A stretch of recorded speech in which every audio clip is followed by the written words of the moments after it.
नमस्कार साथियों, कैसे हैं आप सब। वीकली राउंडअप के सेशन में एक बार फिर आपसे जुड़ गया हूं मैं। सोमवार की सुबह के 7 बज रहे हैं और आप सबको इंतज़ार है कि इस सप्ताह में क्या कुछ महत्वपूर्ण घटा है देश दुनिया में, उसके बारे में जान सकें। तो आइए शुरुआत करते हैं आज के पहले प्रश्न से। पहला क्वेश्चन आपके सामने है। The Uttar Pradesh cabinet has approved the UP panchayati raj reservation and allotment of seats and officers 11th amendment rules 2021। Who is the CM of Uttar Pradesh? तो उत्तर प्रदेश मंत्रिमंडल ने यूपी पंचायती राज आरक्षण और सीटें और कार्यालयों का आवंटन इस नाम से एक कानून पारित किया है। 11वां संशोधन कानून है ये और एक नियमावली है ये 2021 की, जिसको मंजूरी दी है। बताना है कि उत्तर प्रदेश के सीएम कौन हैं और बिल्कुल हम सीधे आंसर पर चल रहे हैं। योगी आदित्यनाथ उत्तर प्रदेश के सीएम हैं। उत्तर प्रदेश के मंत्रिमंडल ने यूपी पंचायती राज में सीटों के आरक्षण और आवंटन के लिए 11वां संशोधन नियम पारित किया है और इसको मंजूरी दे दी है। इसने ग्राम सभाओं के परिसीमन और पंचायत सीटों के आरक्षण से संबंधित मौजूदा प्रावधानों को हटा दिया है। 30 अप्रैल 2021 तक यूपी में पंचायत के चुनाव होंगे और इसके लिए इलाहाबाद हाईकोर्ट ने ही समय सीमा निर्धारित की है। बात उत्तर प्रदेश की हो रही तो आपको जानना चाहिए यहाँ के सीएम योगी आदित्यनाथ हैं, जो ये प्रश्न नहीं था। गवर्नर हैं आनंदीबेन पटेल, जो कि मध्य प्रदेश के गवर्नर का कार्यकाल भी संभाल रही हैं। यहाँ भी वो गवर्नर है मध्य प्रदेश में भी। Number of districts Uttar Pradesh में 75 हैं। भारत का सबसे बड़ा प्रदेश है, सबसे बड़ा राज्य है उत्तर प्रदेश, आपको ये पता ही होगा। स्टेट कैपिटल है लखनऊ। स्टेट बर्ड है सारस्क्रीन। स्टेट एनिमल है swamp dear. State flower Uttar Pradesh का है पलास। नेशनल पार्क है, बहुत इंपॉर्टेंट, दुधवा नेशनल पार्क जो है उत्तर प्रदेश में आता है। उत्तर प्रदेश के बारे में इतनी ही जानकारी। चलते हैं सेकंड क्वेश्चन पर। The biennial theatre level operational readiness exercise tropics 21 of which of the following has completed the weapon workup phase in February 2021? द्विवार्षिक theatre level operation readiness exercise, जिसका नाम ट्रॉपिक्स 21 है, के लिए किसने फरवरी 2021 में हथियारों का काम पूरा कर लिया है? तो आंसर पर लिए चल रहा हूं आपको सीधे। भारतीय सेना, जी हां, ग्रेट इंडियन आर्मी, इसने ये पूरा कर लिया है।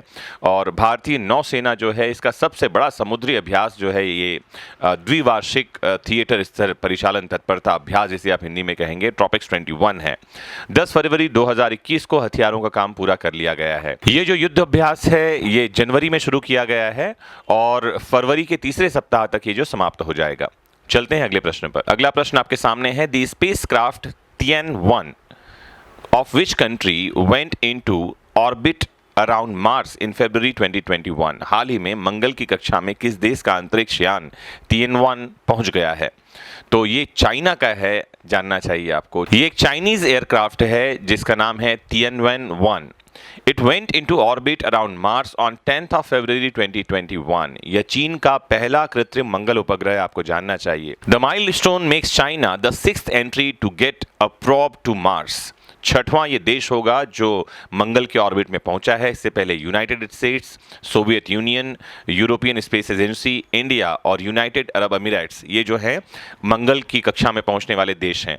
Tianwen, the title of the ancient poem, means quest for heavenly truth. Tianwen का मतलब होता है स्वर्गीय सत्य की खोज। चाइना का ये स्पेसक्राफ्ट है। चाइना के बारे में जान लेते हैं। चाइना की राजधानी है बीजिंग, वहाँ की करेंसी है चाइनीज युआन, प्रेसिडेंट हैं सी जिनपिंग और नेशनल स्पोर्ट है टेबल टेनिस। चलते हैं अगले प्रश्न पर। Professor Sudhir K. Jain has been elected as an international member of the US National Academy of Engineering, USNAE इसे कहते हैं। He is the director of which of the following IITs? आपको ये बताना है। तो प्रोफेसर सुधीर के जैन जो हैं, इनको US national academy of engineering USNAE के अंतर्राष्ट्रीय सदस्य के रूप में चुन लिया गया है।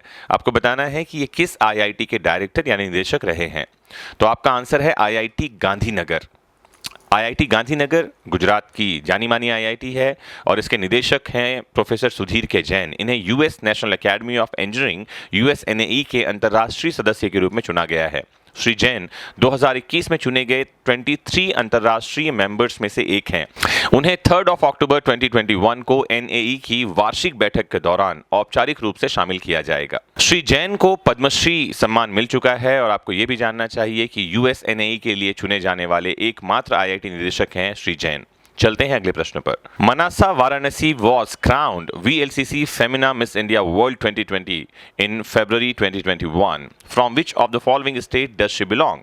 आपको ये नाम भी जानना चाहिए, मानसा वाराणसी का। ये 2021 में फेमिना मिस इंडिया वर्ल्ड चुनी गई हैं। और आपको प्रश्न ये है कि कौन से स्टेट से ही ये बताना है, तो नाम में वाराणसी है तो आप यूपी मत समझ लेना, इसका आंसर है तेलंगाना। जी हाँ, तेलंगाना की है मानसा वाराणसी। इनको 10 फरवरी 2021 को हाल ही में VLCC Femina Miss India world 2020 का ताज पहनाया गया है। आपको हरियाणा की मेनका श्योकंद को जानना चाहिए, जो फेमिना मिस ग्रैंड इंडिया 2020 चुनी गई हैं, जबकि यूपी की मान्या सिंह को VLCC Femina Miss India 2020 runner up का ताज पहनाया गया है। आपको यह भी जानना चाहिए कि Femina Miss India beauty pageant का ये 57th जो है संस्करण था। बात तेलंगाना की है तो तेलंगाना के बारे में जानना चाहिए आपको कि चीफ मिनिस्टर हैं के चंद्रशेखर राव, गवर्नर हैं Tamilisai Soundararajan, number of district 33 हैं अभी तक वहां, स्टेट कैपिटल हैदराबाद है, स्टेट बर्ड है तेलंगाना का इंडियन रोलर, और स्टेट एनिमल है डियर। नेशनल पार्क बहुत इंपॉर्टेंट है वहां पर में, केबीआर नेशनल पार्क जो है तेलंगाना में आता है। चलते हैं अगले प्रश्न पर।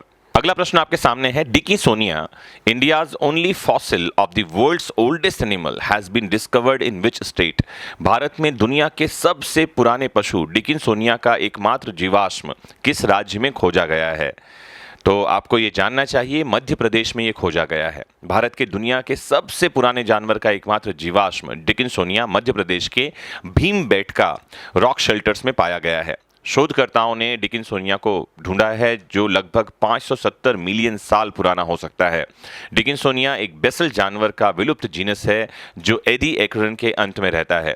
यह अध्ययन एक अंतर्राष्ट्रीय पत्रिका गोंडवाना रिसर्च में पब्लिश हुई है, आपको जानना चाहिए। भीमबेटका में मनुष्य के रहने के पुराने प्रमाण मिले हैं। ऐसा कहा जाता है कि लगभग 1 लाख वर्ष पुराने प्रमाण वहां मौजूद हैं। जब हम मनुष्यता के विकास की बात करते हैं तो भीमबेटका का अपना एक महत्वपूर्ण स्थान है। अगर मध्य प्रदेश की बात हो रही है तो आपको जानना चाहिए, मध्य प्रदेश की राजधानी भोपाल है, जिसे लेक सिटी कहा जाता है। चीफ मिनिस्टर हैं शिवराज सिंह चौहान, गवर्नर हैं आनंदीबेन पटेल, जो यूपी की भी गवर्नर हैं। कुल मिलाकर 52 जिले, नंबर ऑफ डिस्ट्रिक्ट 52 है मध्य प्रदेश में। स्टेट बर्ड है Indian paradise flycatcher, state animal है स्वैम्प डियर, स्टेट फ्लावर है व्हाइट लिली, और नेशनल पार्क महत्वपूर्ण है यहाँ कान्हा नेशनल पार्क, कान्हा के लिए इसलिए जिसे कहते हैं, और पेंच बहुत महत्वपूर्ण है, जहाँ रुडियार्ड किपलिंग ने द जंगल बुक नामक किताब लिखी थी। चलते हैं अगले प्रश्न पर। अगला प्रश्न आपके सामने है, US president Joe Biden has approved an executive order to impose sanction on the leaders of coup of which country. अमेरिकी राष्ट्रपति जो बाइडेन ने किस देश के तख्तापलट के नेताओं पर प्रतिबंध लगाने का एक कार्यकारी आदेश जारी किया है, उसको मंजूरी दे दी है? तो आपको पता है म्यांमार में तख्तापलट हो गया है, और अमेरिकी राष्ट्रपति जो बाइडेन ने म्यांमार के तख्तापलट के नेताओं पर प्रतिबंध लगाने के एक आदेश को मंजूरी दी है। म्यांमार की बात करें तो आपको अब याद हो गया होगा, लगातार प्रश्न में ये बना हुआ है। इसकी कैपिटल है नेपिडॉ, करेंसी है बर्मीज क्यात। और चलते हैं अगले प्रश्न पर। अगला प्रश्न आपके सामने है, व्हेन इज समर्पण दिवस ऑब्जर्व्ड। समर्पण दिवस कब मनाया जाता है? तो 11 फरवरी वह दिन है जब समर्पण दिवस मनाया जाता है। पंडित दीनदयाल उपाध्याय जो हैं, जो कि राष्ट्रीय स्वयंसेवक संघ के विचारक और भारतीय जनता पार्टी के अग्रदूत रहे हैं और जनसंघ के पूर्व नेता भी रहे हैं, इनकी पुण्यतिथि है जिसे समर्पण दिवस के रूप में मनाया जाता है। इनका निधन 11 फरवरी 1968 को हुआ था। चलते हैं अगले प्रश्न पर। Who open the annual Udyanotsav of Rashtrapati Bhavan in February 2021। हाल ही में राष्ट्रपति भवन के वार्षिक उद्यानोत्सव को किसने शुरुआत की, किसने इनॉग्रेट किया? मैं सीधे आपको आंसर पर लिए चल रहा हूं। हमारे राष्ट्रपति हैं महामहिम राष्ट्रपति रामनाथ कोविंद साहब, जिन्होंने 12 फरवरी 2021 को राष्ट्रपति भवन के वार्षिक उद्यानोत्सव का शुभारंभ किया। मुगल गार्डन आम जनता के लिए 13 फरवरी से 21 मार्च तक खुला रहेगा। इस उत्सव के दौरान सुबह 10 बजे से लेकर शाम 5 बजे के बीच सोमवार को छोड़कर ये आम लोगों के लिए खुला रहेगा। जो विजिटर्स हैं उनको केवल ऑनलाइन बुकिंग के माध्यम से ही गार्डन देखने की अनुमति दी जाएगी और इसे उद्यानोत्सव के नाम से जाना जाता है। आप ये जानकारी रखें। चलते हैं अगले प्रश्न पर। Who among the following virtually inaugurated more than 57,000 water structures constructed in Madhya Pradesh under Jalabhishekam campaign in February 2021? हाल ही में जलाभिषेकम अभियान ये चलाया जा रहा है सिंचाई के लिए। इसके तहत मध्य प्रदेश में निर्मित 57,000 से अधिक जल संरचनाओं का वस्तुतः जो वर्चुअल उद्घाटन है वो किसने किया? तो आंसर आपके पास में है राजनाथ सिंह। राजनाथ सिंह हमारे केंद्रीय रक्षा मंत्री हैं, आपको जानना चाहिए, भारत के। और 11 फरवरी के दिन इन्होंने जलाभिषेकम अभियान के तहत मध्य प्रदेश में निर्मित 57,000 से ज्यादा जल संरचनाओं का उद्घाटन किया। 2,000 करोड़ रुपए से ज्यादा की लागत वाली इन संरचनाओं का निर्माण मनरेगा और प्रधानमंत्री कृषि सिंचाई योजना के तहत किया गया। इस परियोजना के तहत बिना एक भी इंच जमीन को डूबत में लाए 2.5 लाख हेक्टेयर भूमि को सिंचाई प्रदान की जाएगी। चलते हैं अगले प्रश्न पर। अगला प्रश्न आपके सामने है, Priyanka Chopra Jonas has come up with her autobiography titled Unfinished a Memoir. Which of the following released the book? Priyanka Chopra Jonas ने अपनी आत्मकथा अनफिनिश्ड अ मेमोयर का प्रकाशन किया है। किसने पुस्तक का विमोचन किया, आपको ये जानकारी देनी है। तो सीधा मैं आंसर पर लिए चलता हूं आपको। पेंगुइन रैंडम हाउस जो है पब्लिशर है जिसने प्रियंका चोपड़ा जॉनस की किताब का प्रकाशन किया है। ये उनकी आत्मकथा है जिसका नाम है अनफिनिश्ड अ मेमोयर। यह आधिकारिक तौर पर 9 फरवरी 2021 को पब्लिश हुआ है। पुस्तक में उनके जीवन के सभी महत्वपूर्ण क्षणों को समाहित किया गया है, जिसमें उनका मिस वर्ल्ड का खिताब जीतना, उनके बॉलीवुड के कैरियर, उनके पिता की मृत्यु और उनकी शादी तक के बारे में बताया गया है। रैंडम हाउस पब्लिकेशन की किताब है, आपको जानना चाहिए। चल रहे हैं हम सीधे अगले प्रश्न पर। In February the Congress has nominated whom as the new leader of opposition in the Rajya Sabha. अभी हाल ही में कांग्रेस ने किसी राज्यसभा में विपक्ष के नए नेता के रूप में नामित किया गया है। इन्हें कहते हैं लीडर ऑफ अपोजिशन LOP। तो सीधे आंसर पर लिए चल रहा हूं मैं। मल्लिकार्जुन खड़गे वो नेता हैं कांग्रेस के जिनको राज्यसभा में विपक्ष के नए नेता के रूप में नामित किया गया है। 15 फरवरी को गुलाम नबी आज़ाद का कार्यकाल समाप्त हो गया। ये राज्यसभा में कांग्रेस की ओर से विपक्ष के नेता थे और उनका कार्यकाल समाप्त होने के बाद कांग्रेस ने उनकी जगह मल्लिकार्जुन खड़गे का नाम दिया है और वो अब विपक्ष के नए नेता बन गए हैं राज्यसभा में। चलते हैं अगले प्रश्न पर। In February 2021 book written by RP Gupta, turn around India 2020 surmounting past legacy, A book on creating economic awareness among masses was launched by whom? अभी हाल ही में एक किताब पब्लिश हुई, RP गुप्ता साहब की लिखी किताब है। किताब का नाम है turn around India 2020 surmounting past legacy. ये आम लोगों में आर्थिक जागरूकता पैदा करने वाली पुस्तक है। किसके द्वारा लॉन्च की गई है, आपको आंसर देना है और आपके पास ऑप्शंस हैं। सीधे मैं आंसर में लिए चल रहा हूँ, जुअल ओराम। जुअल ओराम जो हैं ये रक्षा संबंधी स्थायी समिति के अध्यक्ष हैं और सांसद हैं। इन्होंने इस किताब को लॉन्च किया है जो आम जनता के बीच आर्थिक जागरूकता बढ़ाएगी। पुस्तक जैसे मैंने बताया RP गुप्ता साहब ने लिखा है और यह भारतीय अर्थव्यवस्था को पुनर्जीवित करने, नई नौकरियों का सृजन करने, महामारी के कारण आर्थिक संकट जो आया है उसे दूर करने के लिए और जो आधारभूत संरचनाएं हैं इनको सुधार करने के लिए एक विकल्प प्रदान करता है और सुझाव देता है। चलते हैं अगले प्रश्न पर। Which day marks the birth anniversary of Swami Dayanand Saraswati, the founder of Arya Samaj. Arya समाज के संस्थापक हैं स्वामी दयानंद सरस्वती। इनकी जयंती किस दिन मनाई जाती है, आपको यह बताना है और सीधे मैं आंसर पर लिए चल रहा हूं। 12 फरवरी का वो दिन है जब आर्य समाज के संस्थापक स्वामी दयानंद सरस्वती की जयंती मनाई जाती है। स्वामी दयानंद सरस्वती ने जाति व्यवस्था की निंदा की और शिक्षा में पुरुषों और महिलाओं के समान अधिकारों का महत्व समझाया और उसे प्रोत्साहित किया। एक प्रसिद्ध विद्वान थे वे, जिन्होंने वैदिक दर्शन और कर्म को, पुनर्जन्म के सिद्धांतों को आदि को बढ़ावा दिया। जीवन में उनका मिशन सार्वजनिक भाईचारा था और इसके लिए उन्होंने आर्य समाज की स्थापना की थी। अगला प्रश्न आपके सामने है। President Ram Nath Kovind has appointed justice Puligoru Venkata Sanjay Kumar as the chief justice of which of the following high courts. राष्ट्रपति रामनाथ कोविंद ने न्यायमूर्ति पुलुगोरू वेंकट संजय कुमार को किस हाईकोर्ट के मुख्य न्यायाधीश के पद पर नियुक्त किया है। मैं सीधे आपको उत्तर पर लिए चल रहा हूं। मणिपुर हाईकोर्ट में पदस्थ किए गए हैं जस्टिस संजय कुमार। न्यायमूर्ति पुलुगोरू वेंकट संजय कुमार वर्तमान में पंजाब और हरियाणा हाईकोर्ट के न्यायाधीश हैं, जिनको मणिपुर के चीफ जस्टिस के पद पर नियुक्त किया गया है। राष्ट्रपति ने पुष्पा वीरेंद्र गणेदीवाला को बॉम्बे उच्च न्यायालय के अतिरिक्त न्यायाधीश के पद पर नियुक्त किया है। ये भी आपको जानना चाहिए। मणिपुर की बात हो रही है तो आपको जानना चाहिए सीएम है एन बीरेन सिंह, गवर्नर है नजमा हेपतुल्ला, राजधानी है इम्फाल, नंबर ऑफ डिस्ट्रिक्ट 16 है यहाँ पर में, लोकसभा की 2 सीट्स हैं और राज्यसभा की 1 सीट जो है वो मणिपुर में है। चल रहे हैं हम अगले प्रश्न पर। Which of the following has become India's first and the only listed depository to open 3 crore plus around 30 million plus active demat accounts? आपको बताना है कि इनमें से कौन सा वो सूचीबद्ध डिपॉजिटरी है जिसने 3 करोड़ से ज्यादा 30 मिलियन प्लस सक्रिय डीमेट खाते खोले हैं। तो आंसर पर लिए चलता हूं सीधे। सेंट्रल डिपॉजिटरी सर्विसेज लिमिटेड जो है एक सूचीबद्ध लिस्टेड डिपॉजिटरी है, भारत का पहला और एकमात्र, आपको जानना चाहिए, ये बन गया है जिसने 3 करोड़ प्लस 30 मिलियन सक्रिय डीमैट खाते खोले हैं। CDSL वर्तमान में सक्रिय डीमैट खातों के मामले में देश का सबसे बड़ा डिपॉजिटरी है।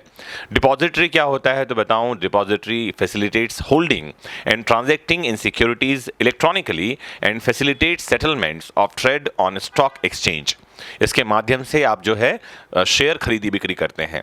चलते हैं अगले प्रश्न पर। The next question is the army of which country successfully test fired a short range surface to surface ballistic Babur cruise missile in February 2021।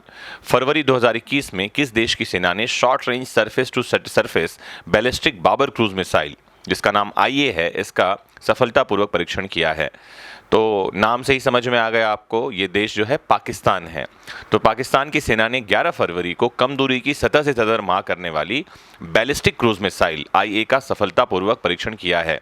यह 450 किलोमीटर दूर तक सटीकता से भूमि और समुद्री लक्ष्यों को मार गिराने में सक्षम है।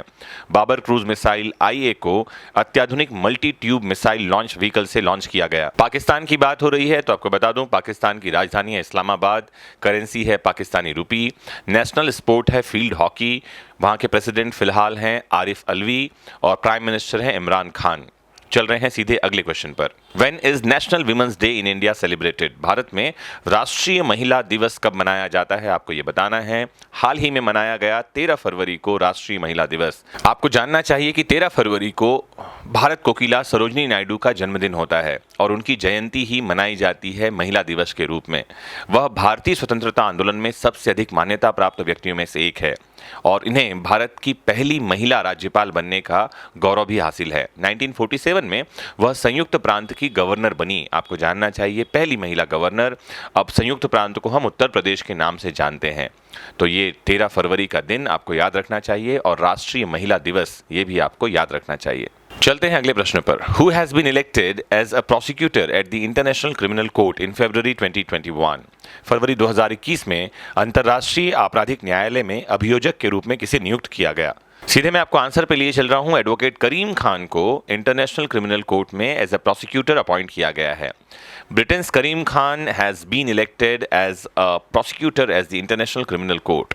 ही is elected for 9 years term, 9 साल के लिए रहेंगे और इनका कार्यकाल शुरू होगा 16 जून 2021 से। इनसे पहले जो मुख्य अभियोजक थे ये एडवोकेट बेंसोड़ा थे, जिनकी जगह लेंगे करीम खान जी। इंटरनेशनल क्रिमिनल कोर्ट जो है ये नीदरलैंड्स में है, द हैग में, आपको जानना चाहिए। हम चल रहे हैं सीधे नेक्स्ट क्वेश्चन पर। अगला प्रश्न आपके सामने है। Who is the first Indian woman to occupy the prestigious position of president of the Oxford Students Union? Oxford Student Union के अध्यक्ष के प्रतिष्ठित पद पर काबिज होने वाली पहली भारतीय महिला कौन है? तो उनका नाम है रश्मि सामंत। आपको जानना चाहिए, Rashmi Samant is the first Indian woman to occupy the prestigious position of president of the Oxford Students Union. चलते हैं आज के लास्ट प्रश्न पर। Which of the following cities will soon become India's first dolphin research centre? किस शहर को जल्द ही भारत का पहला डॉल्फिन अनुसंधान केंद्र बनने का गौरव हासिल होगा?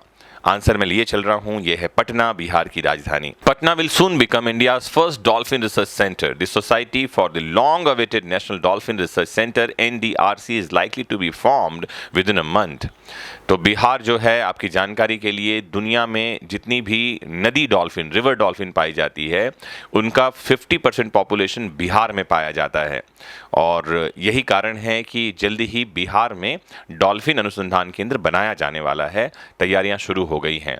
आपको ये भी जानना चाहिए कि वाइल्ड लाइफ प्रोटेक्शन एक्ट 1971 के स्केड्यूल 1 में उन स्पीसीज, उन जानवरों की, पशुओं की लिस्ट दी गई है जो वन्य जीवों की जो एंडेंजर्ड हैं, और डॉल्फिन भी उसमें से एक है। विलुप्त प्राय जीव में आता है डॉल्फिन। तो ये गौरव बहुत जल्दी हासिल होने वाला है हमारे देश के बिहार राज्य के पटना शहर को।